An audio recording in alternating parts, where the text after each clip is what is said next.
Good morning সবাইকে, সবাই খুব ভালো আছো? আমিও ভালো আছি। আজকে না পুজোর বাসন মাজতে মাজতে ব্লগটা শুরু করলাম, আর আশা করি আজকের ব্লগটা তোমাদের ভালো লাগবে। প্রতিদিন তো আমি পুজোর বাসন ছাদের উপরে বসে মাজি, তো আজকে যখন পুজোটা হয়ে গেল আর পুজোর বাসন মাজতে ছাদে যাবো, আর দেখছি যে ঝিরিঝিরি বৃষ্টি আরম্ভ হয়েছে, সেই জন্য আর ছাদের উপরে গেলাম না, বেলকনিতে বসে পুজোর বাসনটা মেজে নিচ্ছি। আর পুজো তো আমার আজকে খুব সকালেই হয়ে গেছে, আর এখন বসে বসে পুজোর বাসনটা মেজে নিচ্ছি। আর এই যে পুজো বাসনটা না আমি পিতম্বরী পাউডার দিয়ে মেজে নিচ্ছি। আমি তো জানতাম না যে এই পাউডারটা দিয়ে বাসন মাজলে বাসনটা চকচকে করে। আমার পম্পার দিদিভাইয়ের ভিডিওতে বলেছিল যে পুজো বাসন মাজার সময় যদি পিতম্বরী দিয়ে পুজো বাসন মাজা যায় বাসনটা কিন্তু খুব চকচক করে। আর পম্পার দিদিভাইয়ের কথা মতো আমি এখন না পিতম্বরী দিয়েই বাসনটা মেজে নিই, আর সত্যি কিন্তু খুব সুন্দর বাসনগুলো পরিষ্কার হয়। তোমরাও কিন্তু ট্রাই করতে পারো। আর বাসনগুলো দেখো কি সুন্দর পরিষ্কার হয়ে যাচ্ছে। আর আজকে না কাজগুলো একটু তাড়াতাড়ি করে নিচ্ছি, কারণ একটু কাজ আছে। আর কি কাজ আছে সেটা তোমাদেরকে দেখাবো আর বলবো। আর এই যে পুজো বাসনটা তাড়াতাড়ি করে মেজে নিচ্ছি। আর এদিকে তো আমার সোনামা ঘুম থেকে উঠে গেছে, আর সোনামাকে একটু তাড়াতাড়ি ঘুম থেকে উঠিয়ে দিয়েছি। আমার তো পুজোর বাসন মাজা হয়ে গেল, আর তোমাদেরকে তো বললাম যে আজকে একটু তাড়াতাড়ি করে পুজোটা করে নিয়েছি, একটু কাজ আছে। আজকে না আমার সোনামায় চুলটা কেটে দিচ্ছি। সোনামা চুলটা এত বড় হয়ে গেছিলো, আর সোনামা যে গরমে কষ্ট পাচ্ছিল, সেই জন্য সোনামাকে তাড়াতাড়ি ঘুম থেকে উঠিয়ে দিয়েছি। আমার তো খুব ভয় হচ্ছিল যে সোনামা চুল কাটার সময় কত কান্না করবে, কত বিরক্ত করবে, কিন্তু এখন দেখছি আমার সোনামা কিন্তু একটুকু বিরক্ত করেনি। কি সুন্দর পাপার কোলে বসে লক্ষ্মী সোনা মেয়ের মতো চুলটা কেটে নিচ্ছে। আর ভেবেছিলাম যে চুলটা কাটবো না, কিন্তু আমার সোনামা তো চুল বাঁধতে চায় না, আর এত গরম পড়েছে সেই জন্যই চুলটা কেটে দিলাম। আর এই দেখো চুপ করে আমার সোনামা কিন্তু বসে আছে। সোনামার তো চুল কাটা হয়ে গেল, আর আমি চলে এলাম রান্নাঘরে রান্না করতে। মোনালি তো স্কুল ছুটি, আর মোনালি স্কুল ছুটি হলো তো কি হলো, কিন্তু মোনালি পাপার তো ছুটি নেই, মোনালি পাপা তো ডিউটি যাবে, সেই জন্য তাড়াতাড়ি করে রান্নাটা করে দিচ্ছি।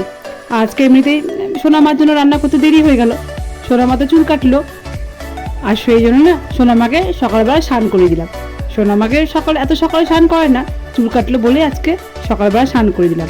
স্নান করিয়ে সোনামাকে একটু খাইয়ে দিলাম, আর সোনামাকে খাওয়ানো মানে অনেক সময় লেগে যায়, সেই জন্য রান্না করতে দেরি হয়ে গেল। আর প্রতিদিন তো সোনামা ঘুম থেকে ওঠার আগে আমি রান্নাটা করে নিই, আর আজকে তো সোনামাকে আগেই ঘুম থেকে উঠিয়ে দিয়েছিলাম চুলটা কাটার জন্য, সেই জন্য আমার রান্না করতে দেরি হয়ে গেল। আর আজকে বেশি কিছু রান্না করবো না, মাছের ঝোলটা হয়ে গেল, আর এই যে পটলটা কেটে রেখেছি পটল ভাজা করব।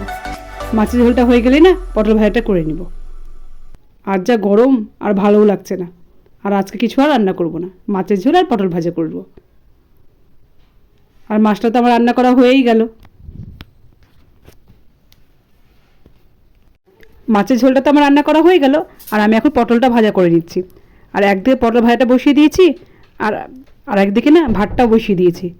এমনিতেই তো আজকে আমার রান্না করতে অনেক দেরি হয়ে গেছে, সেই জন্য তাড়াতাড়ি করে রান্নাটা করে নিচ্ছি। আর আজকে আমার সোনামার মনটা খুব খারাপ।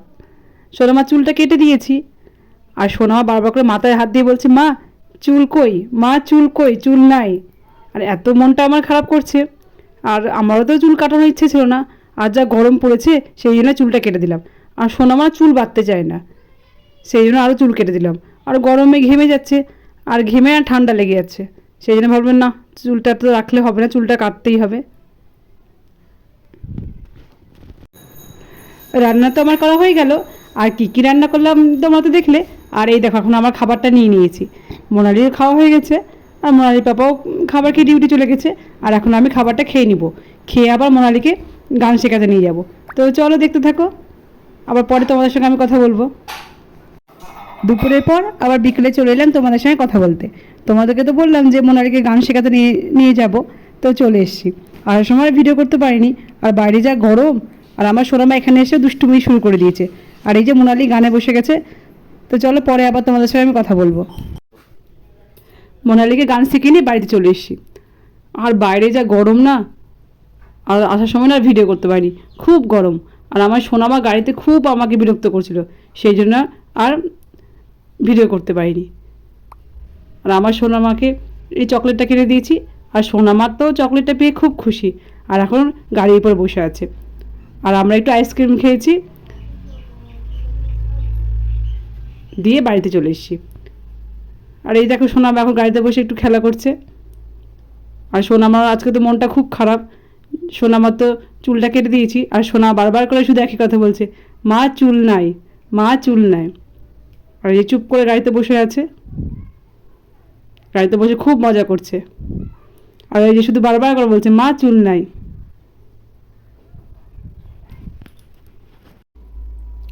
সোনামাকে তো তোমাদেরকে দেখালাম, আবার একদম রাত্রেবেলায় চলে এলাম তোমাদের সঙ্গে কথা বলতে। আর এই দেখো এখন রাত্রে খাবারটা নিয়ে নিচ্ছি। আর আজকে আমাকে রাত্রেবেলা কিছু রান্নাও করতে হলো না, আর নিজে হাতে খাবার বেড়ে খেতেও হলো না। মোনালি পাপা ডিউটি থেকে আসার সময় খাবার নিয়ে এসেছিলো, চাউমিন নিয়ে এসেছিলো। আর চাউমিন তো মোনালির আমি খেতে খুবই ভালোবাসি। আর মোনালির তো চাউমিন খাওয়া হয়ে গেছে, তখন আমি সোনামাকে খাবার খাওয়াচ্ছিলাম। আমি প্রত্যেক দিন রাত্রেবেলায় সোনামাকে খাবার খাইয়ে তারপর খাই। আর মোনালির তো খাওয়া হয়ে গেছে, আর এখন মোনালি বললো মা তোমাকে আর খাবারটা নিতে হবে না, আমি তোমাকে দিয়ে দিচ্ছি, তুমি খেয়ে নাও। তো ভালোই হলো, আর আমাকে খাবারটাও নিয়ে খেতে হলো না, আর রাত্রে রান্নাটাও করতে হলো না। আর এই দেখো চাউমিনটা মোনালি দিয়ে দিলে, এখন খেয়ে নিব। তো বন্ধুরা আজকের ভিডিওটা এ পর্যন্ত। এতক্ষণ ধৈর্য ধরে যারা আমার ভিডিওটা দেখলে প্লিজ একটা লাইক করে দিও, আর যদি ভিডিওটা তোমাদের ভালো লেগে থাকে তাহলে কমেন্ট করে জানিও। সবাইকে টাটা।